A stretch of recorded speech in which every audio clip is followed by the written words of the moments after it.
Muy buenas noches. En esta noche estamos continuando con nuestra segundo encuentro. Tuvimos uno la semana pasada y nos faltaría el del martes 23 y martes 30 de mayo. Promotores de la Vida, Billings República Dominicana y Movimiento Puente nos está permitiendo durante estos 4 encuentros documentarnos de todo lo que debemos saber para defender la vida. Yo siempre digo que todas estas enseñanzas lo que tratan es de crearnos la inquietud, porque estos son temas inacabables, como es inacabable el conocimiento, pero la intención es que esto nos siembre la inquietud de seguir buscando y de seguir completando todo en torno a este tema tan trascendente como es la defensa de la vida. Esta noche nos acompaña César y Sonia Gamarra, quienes van a tener el desarrollo del tema de esta noche. Quedan ustedes con ellos. Muchísimas gracias, queridos hermanos, querida hermana Mercy, por la presentación, a Ezequiela, por la organización de todo este curso taller virtual, y a todos los presentes porque han dejado la comodidad, han dejado el tiempo para formarse. Y como bien decía nuestra querida hermana Mercy, esto es más que como un primer peldaño para uno ahondar en lo que es la defensa de la vida. Porque es un tema trascendental, muy profundo, importante, complicado y se interrelaciona con todos los demás temas.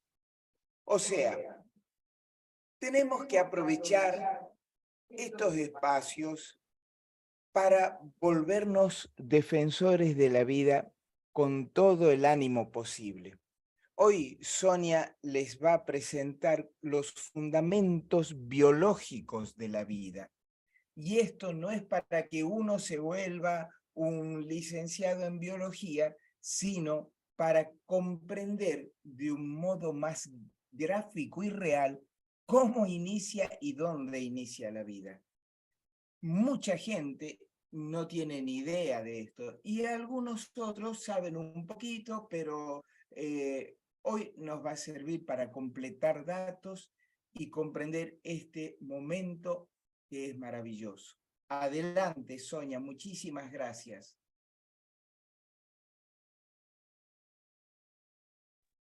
Muchísimas gracias y buenas noches. Tal como decían quienes me precedieron, la defensa de la vida tiene un fundamento biológico, tiene un fundamento científico también.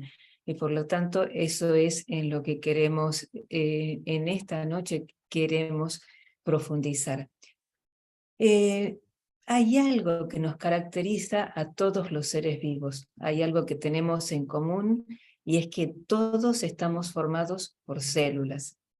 Desde una ameba, como la que tienen en la imagen hacia la derecha, un paramesio, bacterias, diatomeas, todos seres unicelulares, hasta un oso panda, una flor, una mariposa, todos, absolutamente todos tenemos en común que estamos formados por células. Pero esta certeza, este conocimiento de eso común que son las células, no es un conocimiento nuevo, ni se ha inventado recientemente. Fíjense que en 1666, podemos pasar a la próxima, por favor. En 1666 ya teníamos a Robert Hooke, un científico, un inglés curioso por naturaleza, con un cuchillito cortó un pedazo de la corteza de un árbol que había en el patio de su casa, un árbol de corcho. Y por pura curiosidad lo puso en un microscopio fabricado por él mismo, que solamente eran unas lentes convergentes y que lo ayudaban a aumentar el tamaño de las cosas. Y vio en ese pedacito de corcho como si fueran panales de abeja, como celdas de abejas, y lo llamó células. Bueno, eso que tenemos en común todos los seres vivos, en ese momento de 1666, se llegó a descubrir. Antes tal vez se intuían cosas comunes entre seres vivos como una planta, como un animal, pero en ese momento empezó la gran carrera de la microbiología, de la microscopía, donde podíamos descubrir cada vez mejor las características de la vida. Pasaron algunos años y en 1675 otro hombre curioso, sin estudios universitarios, pero muy curioso, vendedor de telas, un holandés, Anton von Leeuwenhoek. ¿Qué hizo él? Él también construía, fabricaba microscopios para deleite personal y observaba todo lo que podía. ¿Qué es lo que llegó a observar? Él simplemente llegó a descubrir en un poco de agua que tenía de un recipiente con agua de varios días, llegó a descubrir organismos como los que ven allí en la imagen. Animáculos o animálculos, le dijo él. Y también vio rotíferos, paramecios, amebas, etc. Es decir, un avance más en el conocimiento de eso que nos hace común a todos los seres vivos, que es la célula. Este hombre realmente, como les decía, hizo grandísimos aportes a la ciencia. Por ejemplo, fue el que descubrió, el que vio por primera vez los espermatozoides. Y como no tenía estudios y para colmo solamente hablaba ni siquiera latín, que era el idioma de la ciencia en esa época, con mucha vergüenza le escribió una carta a quien dirigía la Sociedad Real de Ciencias en Londres, contándole acerca de su descubrimiento de los espermatozoides. Y le pedía perdón todavía, le decía, si su señoría piensa que no se va a molestar a alguien. Pero había hecho un gran descubrimiento. ¿Por qué toda esta historia? Muy simple. Porque la ciencia, en realidad, se hace con el aporte de cientos de personas que han ido a lo largo de los años investigando y descubriendo algo más, no solamente de la vida, sino de muchas cosas relacionadas con la vida. Así llegamos a 1838 con algo esencial. En 1838 y en 1839, Matthias Schleiden y Theodor Schwann, cada uno por separado, descubrió algo muy importante. Schleiden descubrió, como era botánico, descubrió que las plantas tienen células. Y Schwann descubrió que todos los organismos no solamente tienen células, sino que se dividen. Por lo tanto, unieron esas teorías y se formó lo que es la teoría celular. Y la teoría celular actualmente ha sido enriquecida, ya les voy a ir mostrando qué es lo que dice la teoría celular, pero en ese momento lo que nos dijeron es la unidad estructural de todo ser vivo, es decir, lo que está o lo que forma a todo ser vivo es la célula. Todo ser vivo tiene la célula como unidad que forma parte de la vida. Y por otro lado, esa célula no es simplemente una estructura vacía o llena que no hace nada, tiene funciones. Y la función que tiene la célula, en realidad, es la función como la de cualquier ser vivo.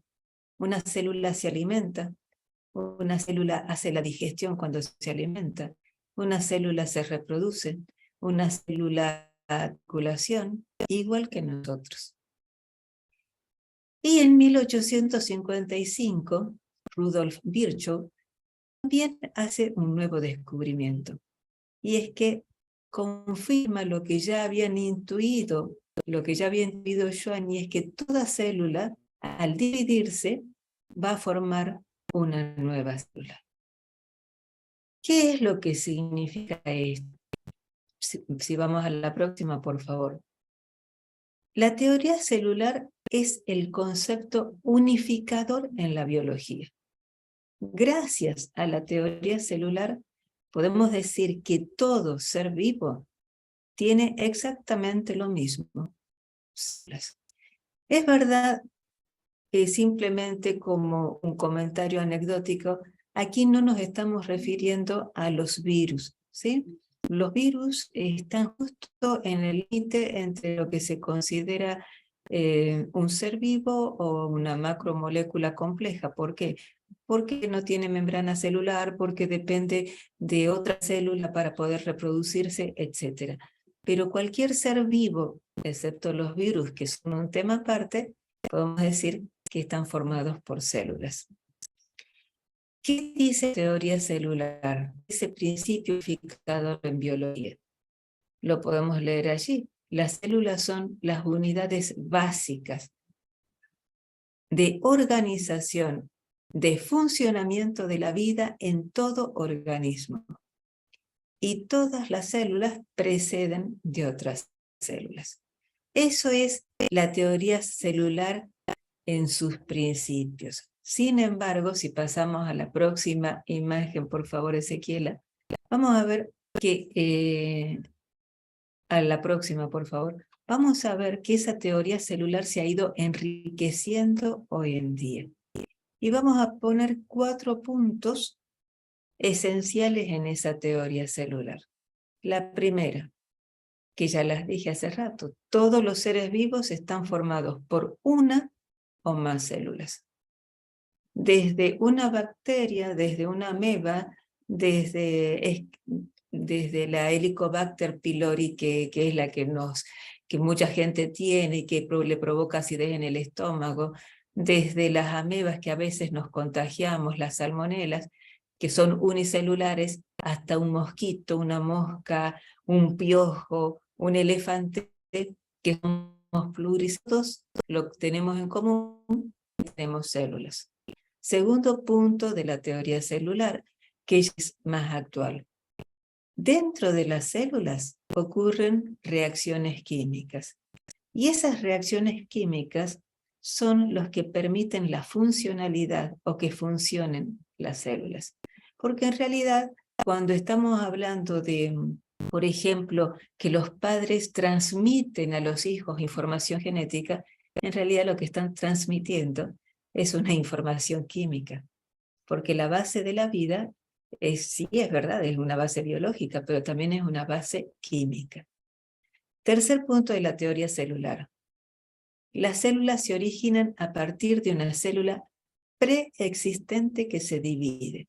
Es decir, hay una unidad de origen. Hay una unidad estructural, hay una unidad funcional, pero también una unidad de origen. Y el último punto, estas células que proceden de una preexistente tienen información hereditaria de sus progenitores, unidad genética. Y aquí ya nos vamos dando cuenta por qué es importante o por qué decidí en este día comenzar a partir de la teoría celular. Estamos hablando de la vida. Esto parece como que está muy alejado de la defensa de la vida. Y sin embargo, desde aquí ya podemos empezar a intuir que desde aquí comienza la defensa de la vida. Si toda célula preexistente, al dividirse, origina una nueva célula, significa que todos nacemos de la misma manera. Yo, al inicio de mi vida, he sido una única célula que provino de otra preexistente, y todas las células de mi cuerpo provienen de esa única célula que se formó al inicio de mi vida. Si mi información hereditaria desde mi pelo oscuro, con canas,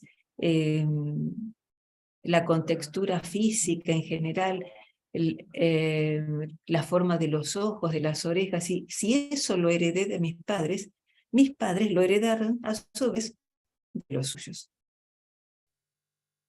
Quiere decir que biológicamente todos somos parecidos. Toda célula, si pasamos a la próxima, por favor, como les decía, tiene funciones. Básicamente en biología se consideran 3 funciones celulares: la de nutrición, la de relación y la de reproducción. La de nutrición es muy sencilla, es obtención de materia y energía, y en función en base a esta función de nutrición se hace clasificación en organismos autótrofos que obtienen su materia y energía a partir de la luz del sol, y los heterótrofos que obtienen su materia y energía a partir del consumo de otro animal que obtenga esa materia o energía del sol, o comiéndose a otro animal. La función de relación, que es simplemente la captación de información, de estímulos del medio que los rodea, pero para la supervivencia de la célula. La reproducción, que es la función de originar seres nuevos, seres vivos nuevos, semejantes al progenitor, para mantener la descendencia, ¿sí? Por supuesto, dentro de estas 3 funciones están todas esas que les mencionaba de circulación, digestión, nutrición, excreción, respiración. Todo eso también están dentro, pero se ubicarían dentro de una de estas 3. Vamos a ir a una de estas funciones que nos interesa hoy en día y que es la parte de reproducción. Bien. Las células preexistentes, como dijimos, se dividen para formar nuevas células. Pero, ¿cuál es el objetivo de dividirse? El objetivo de una célula para dividirse es que crezca el organismo, que repare las partes dañadas, o para la reproducción, para dejar descendencia. Es decir, que a medida que nuestros niños, nuestros hijos crecen, las células tienen que multiplicarse, tienen que crecer. O como la imagen que tienen allí en la diapositiva, que tienen un lagarto con la cola cortada, ustedes saben que tiene la capacidad de regenerar la cola, ¿sí? No quedará tan larga ni alargadita o punteadita como antes, pero son capaces de regenerar su cola. Bueno, eso es para reparar las partes dañadas. O también cuando nosotros nos lastimamos, debe haber reproducción celular para reparar ese lastimado, esa piel dañada. Toda célula tiene una gran cantidad de información genética y que se encuentra como ADN, el famoso ácido desoxirribonucleico. Toda la información genética se encuentra ubicada en ese ADN. Sin embargo, hay organismos, como los virus, que no necesariamente tienen ADN, sino que tienen otra forma de información genética, que es el ARN. Pero eso no nos corresponde hoy en día. Bien, podemos seguir, Ezequiela, por favor. Entonces, toda célula, como les decía, tiene material genético ADN que pasa a la descendencia al reproducirse. Fíjense que estoy hablando de células, porque el organismo puede estar formado por una sola célula, o como en nuestro caso, por billones de células. Pero cada célula tiene ese material genético. Y ese material genético que tiene la información de todo lo que es el organismo, ese material genético va a pasar a la descendencia. Puede pasar completo en los unicelulares o puede pasar una partecita en el caso de los que tienen reproducción sexual, la mitad del papá, la mitad de la mamá. ¿Dónde se encuentra ese material genético? Si se fijan en la imagen de la diapositiva, tienen el cuerpo de una persona, de allí sacan una célula, del núcleo de la célula sacan el cromosoma, y del cromosoma empieza como a hacerse hebritas y forman lo que es el ADN. El ADN es esa cadena doble que ustedes pueden ver allí, y porciones de ADN, tal como se los muestra la figura, son lo que constituye un gen. Quiere decir que en cada una de nuestras células se encuentra dentro del núcleo se encuentra la información genética, como ADN.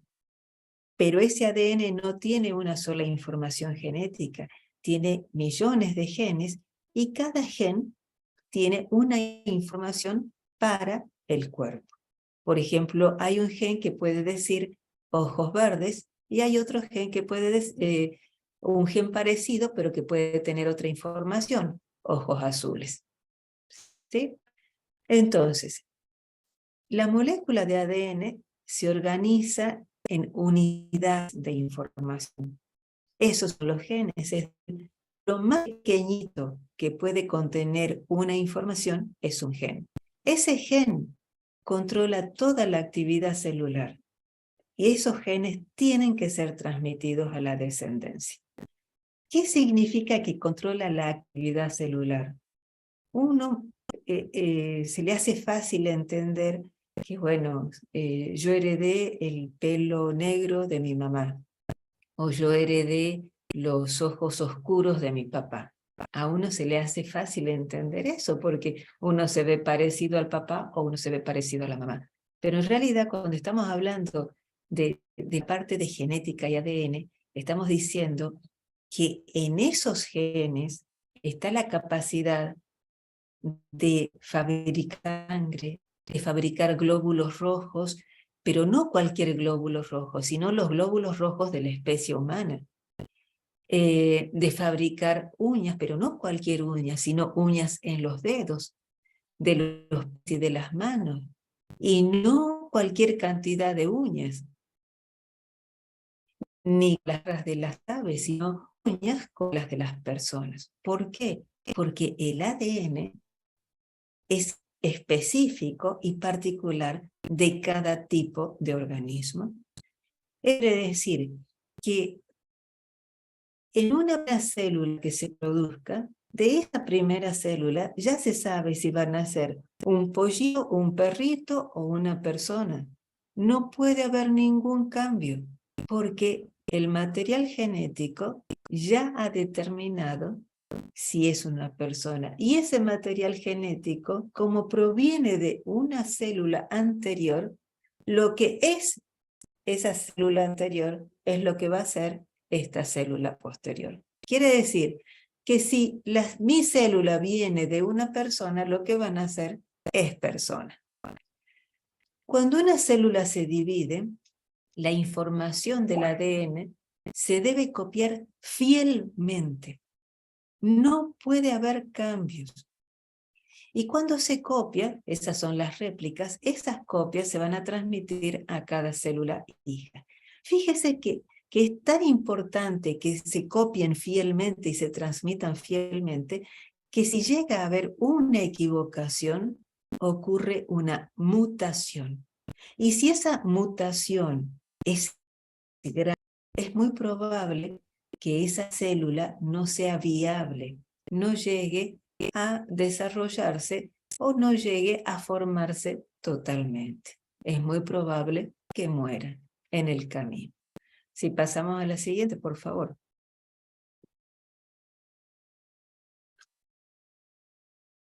Bien, entonces, estamos hablando que todo ser vivo parte de una célula preexistente.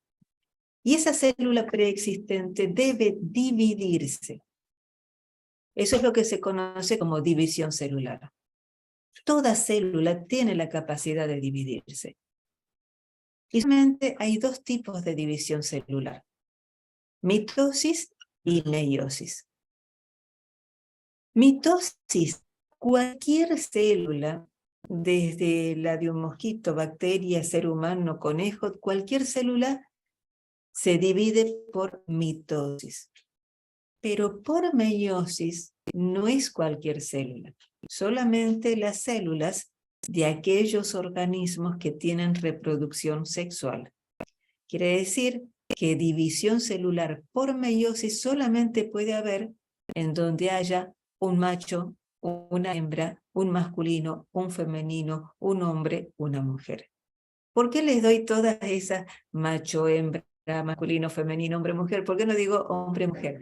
Porque en la naturaleza, una flor puede tener reproducción sexual, porque hay una parte masculina y hay una parte femenina. En la naturaleza, entre los animales con reproducción sexual, habrá meiosis, división celular por meiosis, ¿sí? Pasemos a la próxima, por favor. Entonces, tal como les decía, todo ser vivo tiene división mitótica por mitosis. ¿Qué significa esa división por mitosis? Ya se los voy a explicar bien, pero para que tengan una aproximación. Por mitosis, a partir de una célula madre, se originan dos células hijas. Y la característica esencial es que esas dos células hijas son idénticas a la madre. Idénticas, como si fuera una clonación. Fíjense que cuando digo una célula madre, yo no me estoy inventando el término célula madre. El término célula madre es científico. La célula que da origen a otra célula se la conoce como célula madre. Entonces recordemos, mitosis, una mamá, dos hijas idénticas a la mamá. Por meiosis, no. Cuando tengo división celular por meiosis, recuerden que solamente esto ocurre cuando hay reproducción sexual. A partir de la mamá, de la célula madre de una mamá, se obtienen 4 células hijas. Y esas 4 células hijas van a ser lo que llamamos gametos. Y esos gametos son los óvulos o los espermatozoides. Y cada una de esas células hijas, cada una de las 4, no va a ser idéntica a la mamá. Cada una va a tener solamente la mitad de la información genética de la célula madre. Recuerden, acá puede haber un poquito de confusión porque estoy hablando de reproducción sexual y sigo hablando de célula madre, como para que lo entendamos. Si hablamos del espermatozoide, la célula madre del hombre va a dar 4 espermatozoides. ¿Sí? La célula madre que va a originar los espermatozoides va a dar 4 espermatozoides por una célula madre. Resulta que, por ejemplo, los hombres en cada eyaculación eyaculan millones de espermatozoides. Quiere decir que millones de células madres tuvieron que dividirse por allí, ¿verdad? Bien. Célula madre, ya sea varón o mujer, siempre se parte de una y se obtienen 4 células hijas con la mitad de la información. Pasemos a la próxima, por favor. Antes de que se dividan las células en lo que es meiosis y también en mitosis, no es que estén continuamente dividiéndose. Hay una etapa en donde la célula tiene que prepararse. ¿Sí? ¿Cómo se prepara? Muy simple. Las células aumentan sus proteínas, duplican el ADN, porque el ADN tiene que pasar para aquí, tiene que pasar para la otra célula, duplican también sus mitocondrias, todas las estructuras que hay dentro de la célula, en una cierta etapa que se llama interfase, tienen que multiplicarse para que la pobre célula pueda dividirse en células hijas, ¿verdad? Bien, eso es simplemente para que vayamos entendiendo. Ahora sí vamos a ir a lo que es mitosis. La mitosis, que es la división celular de cualquier ser vivo, unicelular o pluricelular, está o está formada por 4 fases. Comenzamos por profase, la que tienen arriba a la izquierda, metafase arriba a la derecha, anafase abajo a la izquierda, telofase la última, ¿sí? Y en las esquinitas de cada una de ese cuadrante les he puesto unas imágenes muy bonitas que representan realmente cómo es la célula. Entonces, en la profase, fíjense en lo siguiente. En el centro, lo que aparece en mamey, ustedes tienen unas X. Esas X son los cromosomas. En la célula, el ADN, normalmente está como si fuera un ovillo de hilo, un ovillo todo enmarañado. Pero cuando la célula va a empezar a dividirse, el núcleo de la célula dice, atención a todo el mundo, aquí hay que empezar a prepararse. Y el que se prepara es el ADN primero. ¿Cómo se prepara? Ese ovillo empieza a enrollarse y a hacerse más compacto y forma como cuerdas más gruesas que son las X. Y aquí sí podemos hablar, por ejemplo, del ser humano. El ser humano tiene 46 de esas X, 46 cromosomas. Pero una cebolla, por ejemplo, tiene 8. Perdón, una cebolla tiene 12. Una mosquita tiene 8. Quiere decir que cada ser vivo tiene una cantidad de cromosomas ya fijo según la especie. Bien. Entonces, lo primero que hace la célula cuando va a empezar a dividirse es forma los cromosomas con el ADN. Ustedes van a ver unos puntitos amarillos. Se forma algo que se llama uso mitótico y desaparece el núcleo. Eso mamey que tiene en el centro desaparece, se rompe la membrana del núcleo y todo queda en la célula. Por eso, en la metafase, que es la segunda arriba, van a ver todo está en verde, porque el núcleo ya no está, ya desapareció. Ahora, esos puntitos amarillos están formando el uso. ¿Para qué es el uso? O simplemente porque sobre el uso mitótico o acromático, sobre el uso se van a ubicar esos cromosomas. Y el uso es el que los va a guiar a cada cromosoma hacia los extremos. Fíjense, en la anafase se ve mucho mejor en la imagen mamey, que es la que yo les decía que ya es tomada de una célula. ¿Sí? Se ve mucho mejor una célula coloreada, porque el uso en realidad prácticamente no se ve. Fíjense cómo los cromosomas se ubicaron sobre el uso y ahora empiezan a separarse. En la telofase llega el momento en que se han formado las 2 células hijas, se está dividiendo la membrana celular, se han formado de nuevo los núcleos y ya tenemos las 2 células hijas idénticas. Fíjense que para eso ocurrió antes la interfase, porque antes se duplicaron los cromosomas, se duplicaron las proteínas, se duplicaron todo lo necesario para la célula. ¿Por qué? Porque una hija va a llevar una parte y la otra hija se lleva la otra parte. Se llevan todo lo mismo, pero porque antes ya se multiplicó. Fácil de entender, ¿verdad? Y eso ustedes lo debieron ver seguramente en biología antes. Bien, ahora sí, vamos a lo que es meiosis. La meiosis es más complicada, eso sí. La meiosis tiene 2 etapas, meiosis 1 y meiosis 2. Fíjense que les puse a un costadito lo que es la interfase, porque siempre hay una interfase donde necesitamos la multiplicación de todo lo necesario.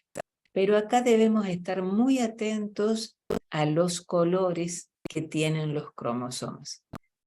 En este caso, ustedes ven que hay un cromosoma azul y un cromosoma rojo. ¿Por qué los hemos diferenciado? Muy simple, porque la meiosis solamente ocurre en los organismos con reproducción sexual. Por lo tanto, estamos representando un cromosoma del papá, un cromosoma de la mamá. Es decir, un cromosoma proviene de cada parte que va a intervenir en la reproducción sexual. ¿Sí? Ya sea una flor, ya sea un animal, ya sea el ser humano, en meiosis hay diferencia. Cuando uno lo vea en realidad, si uno lo ve no se va a dar cuenta de la diferencia. En una célula yo no puedo saber cuál es del papá o cuál es de la mamá. Si hiciera un estudio químico, sí, porque evidentemente, y lo comparo con otras células del papá, me doy cuenta cuáles son parecidos. Pero a simple vista no, por eso están coloreados. Bien. En la meiosis tengo dos etapas. Meiosis 1, meiosis 2.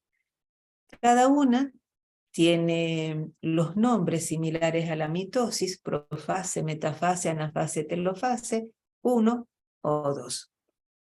Sin embargo, acá hay dos cosas esenciales. Ya he dicho la primera. La primera cosa esencial es que un cromosoma proviene del papá, un cromosoma proviene de la mamá. Y para que ya vayamos entrando en materia, yo dije hace rato que el ser humano tiene 46 cromosomas. En esos 46 cromosomas está toda la información. Pero la mitad viene del papá y la mitad viene de la mamá. ¿Qué significa eso? Muy simple. Que si hay 46, en realidad son 2 juegos de cromosomas de 23 pares. Quiere decir que yo, por ejemplo, tengo 2 cromosomas número 1, tengo 2 cromosomas número 2, 2 cromosomas número 3, 2 cromosomas número 4, 2 cromosomas, etcétera, etcétera, hasta 2 cromosomas número 23. Porque 23 más 23 son 46. En la reproducción sexual, solamente se puede pasar la mitad del número de cromosomas. Quiere decir que el papá solamente va a pasar 23 y la mamá solamente va a pasar 23. ¿Sí? ¿Qué quiere decir eso? Es todo simplemente para entender un poquito la meiosis. Estoy poniendo un cromosoma rojo y azul para que me dé cuenta que uno viene del papá y de la mamá. Pero esos que yo estoy representando, en realidad estoy representando el mismo par. Por ejemplo, estoy hablando del par número 1, o del par número 5, o del número 15, o del número 20, no importa, es el mismo par, ¿sí? Bien, entonces, vamos a pasar un momentito a la diapositiva siguiente, y después regresamos a esta. Bien, en esta diapositiva, la célula madre tiene 46 cromosomas. Fíjense, les puse 2 azules, 2 rojos. Simplemente para darme cuenta. Ahora, ¿qué es lo primero que ocurre de importante en la meiosis? Es que va uno de la mamá y uno del papá, pero no solamente eso. Fíjense en la primer célula que está por debajo de la célula madre. Ustedes están viendo que ya no son cromosomas solamente azul o solamente rojo, ¿verdad? Que tienen como pintitas, hay un azul con rojito y hay un rojo con azulito. Eso quiere decir que en meiosis hay un entrecruzamiento entre cromosomas. No sé si me pueden ver. Imagínense que mis brazos son mis cromosomas. ¿Sí? Este es de mi papá y este es de mi mamá. Pero no solamente pasan solitos, sino que llega un momento en que se cruzan y donde se tocaron, lo que era del papá, esta partecita del papá, pasa al otro, y lo que era del otro pasa a donde le faltaba. ¿Qué me da eso? Eso me da variabilidad genética y me da ventaja. Biológicamente hablando, eso quiere decir que el nuevo ser que nazca no solamente va a recibir la mitad del papá y de la mamá y va a ser único por eso, sino que tampoco se va a parecer a los hermanos, porque hubo un momento de entrecruzamiento entre los cromosomas que pasaron a formar ese nuevo ser. Fíjense qué importante es esto para entender la parte biológica, y aquí no estamos todavía ni siquiera hablando de defender la vida, estamos hablando de la importancia de los procesos biológicos dentro de la vida y cómo esos procesos ya me están diciendo que yo soy único e irrepetible. Puedo parecerme a mi hermano, puedo parecerme a mi hermana, pero esos pedacitos rojos o azules los tengo yo. E incluso, yo les acabo de decir, imagínense el par número 1, el par número 2. Imagínense que hay 2 filas de cromosomas.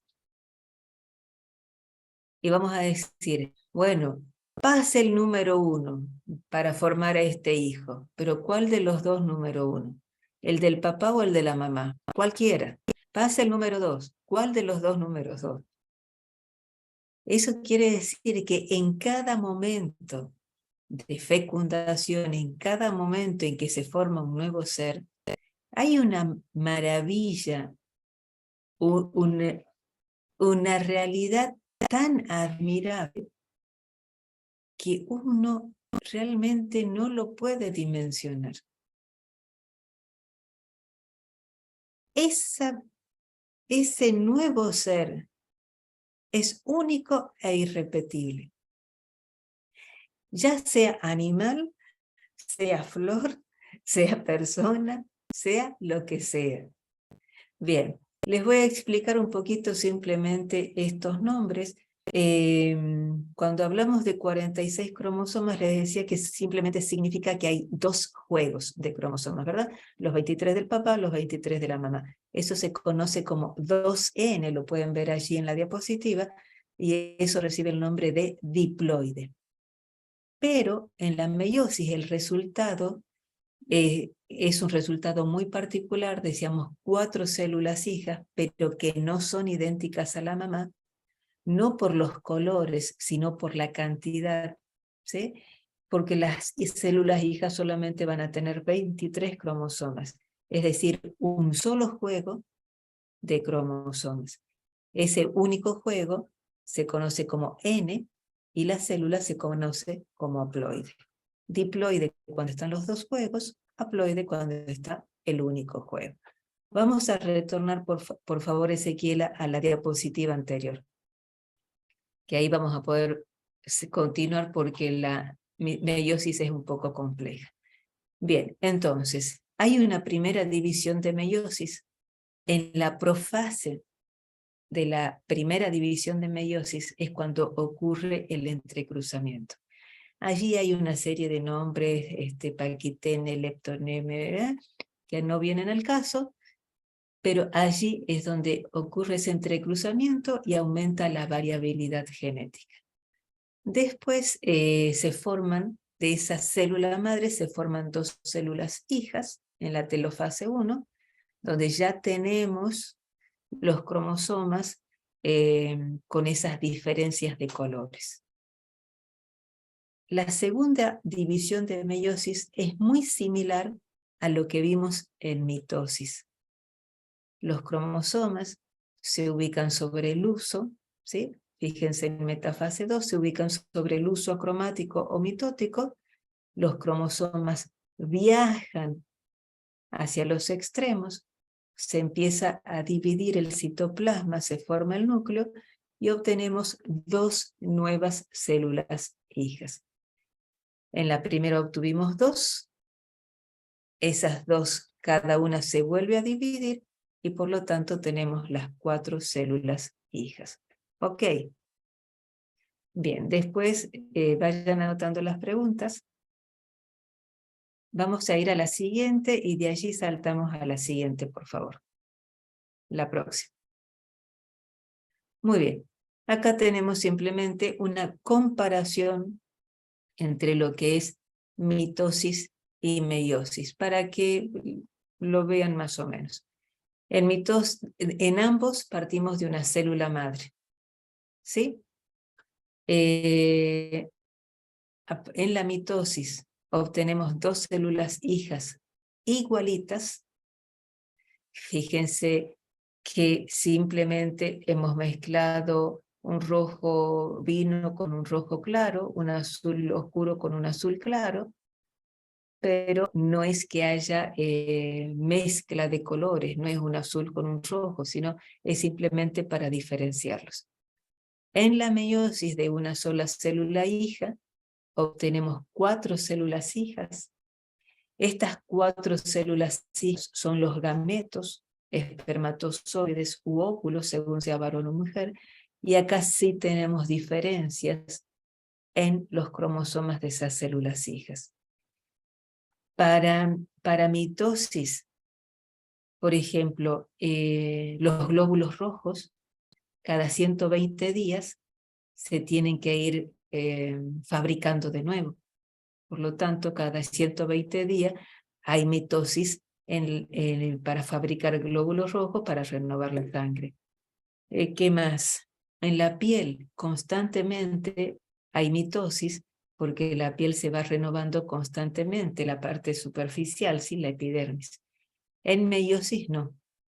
En meiosis, por ejemplo, las células madres que van a originar los gametos, óvulos o espermatozoides, en la mujer cuando nace ya tiene las células madres que va a utilizar durante toda su vida fértil. No es que se fabrican células madres, no, ella ya nace con sus células madres y solamente cuando llegue la época de la pubertad se van a ir desarrollando una por mes para ir formando el óvulo. En los varones, esas células madres van madurando, pero a partir también de la pubertad, y por supuesto, como les decía, son millones en cada eyaculación. Por el contrario, la mujer tiene una cantidad limitada que duran solamente durante su época fértil. En las 2 imágenes que tienen a los costados, fíjense que en azul tienen la mitosis, donde obtienen 2 células hijas, y a la derecha las células oscuras como color vino son las que se obtienen por meiosis, que se obtienen 4 células hijas. Bien, vamos a pasar a la siguiente, por favor, y ya vamos a ir terminando en este caso para hacer algunas preguntas. Bien, importancia de estos conceptos, ahora sí, la relación con la parte de la vida. ¿Por qué es importante conocer esto? Porque estamos hablando de algo que tiene cualquier ser vivo. Primer punto.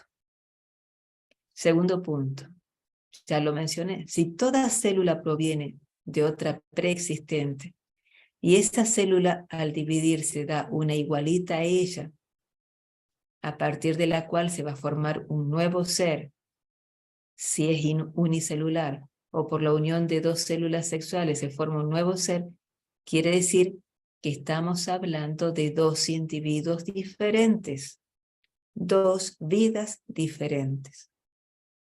Y el tercer punto, en la meiosis ocurre algo admirable, el entrecruzamiento, crossing over se dice en la ciencia, donde cada nuevo ser que se forma es realmente único.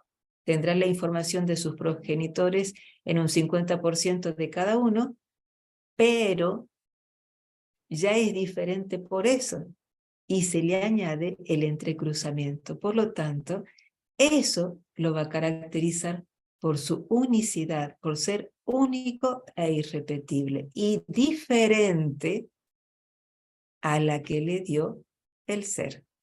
Ok. Si desean, podemos pasar al momento de preguntas. Muy bien, muchísimas gracias, Sonia. Vamos entonces a dejar de grabar. Los que vean esta grabación, ya sea en el canal de YouTube o de Facebook, le damos las gracias, invitarles a que busquen las siguientes sesiones y las informaciones que van a hacer base también para lectura de esta sesión. Nosotros somos promotores de vida, agradecemos el movimiento Puente, Sonia y César Gamarra, también a nuestros hermanos de APM Prensa que publiquen estas grabaciones en sus medios, también en la parte escrita que estamos colaborando con ellos, y a las personas de Billings RD, que le mandamos un saludo a la doctora Audrey que anda por ahí, y la Comisión de Vida de la Vicaría Pastoral, Familia y Vida de la Arquidiócesis de Santo Domingo. Así que seguimos porque nosotros somos promotores de vida.